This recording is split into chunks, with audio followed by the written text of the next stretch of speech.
I've just come off talking to a client of mine who lives in South Asia, and it really sparked a thought in my mind about imposter syndrome. You know, when you're brought up like many women that are Asian, that are Arabic, that are African, and actually a lot of women really, but specifically communities that are very patriarchal communities.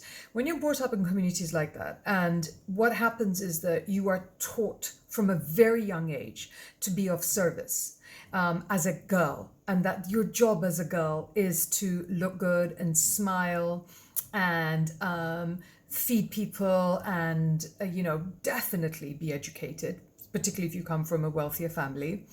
Definitely be someone that respects yourself, look after yourself, look good. But when you're brought up to kind of almost be the service provider in the family and of life, I mean, like in my house, there were distinct places where my brother never had to actually stand up and serve food at the dinner table, but it was something that I had to do because I was a girl. And of course, that doesn't happen in my house, but that's how I was brought up. And there are still people today being brought up like that. Now, if you're one of those women and then you want to go out there and you want to create a business and a life and a independence and your own money, it is not unheard of or unthinkable that you're going to struggle to step up as a leader.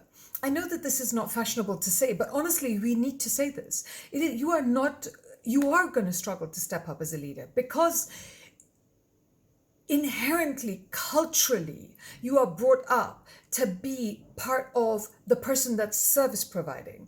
Now, to go from being the service provider to then being the person that runs everything and leads everything and tells everybody what to do, we struggle with that because it is a cultural backlash in how we're brought up.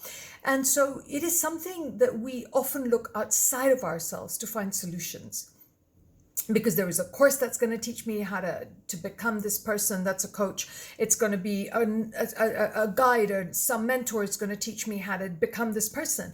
But I want you to understand that as somebody that has worked on this, that has struggled with this from honestly the last 15 years, the answers for this are within yourself. The confidence that you have to develop is within yourself. And the place that you have to look for the growth, the change, the stretch, because it is, I promise you, a somewhat painful growth process. It has to come from inside you. This is not something that will come from an external thing you will learn. It is a place that you will come from learning within yourself. But my first thing I want you to know is there is nothing wrong with you. If you were brought up in that way, then of course you're going to struggle. Of course you're going to struggle. How can you not struggle? You were brought up to look after people. Now, that does not mean that in order to succeed, you must give up looking after people and turn into the hard-nosed, person from hell. That's not the opposite of this.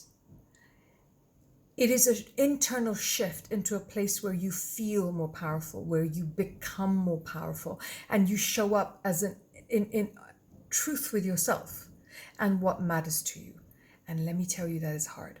You have to learn that, because no one ever taught you that what you wanted and what you thought and what you were going to do was ever going to be important. So it has to become important to you first, because when it's important to you, that's when we can have it be important to someone else.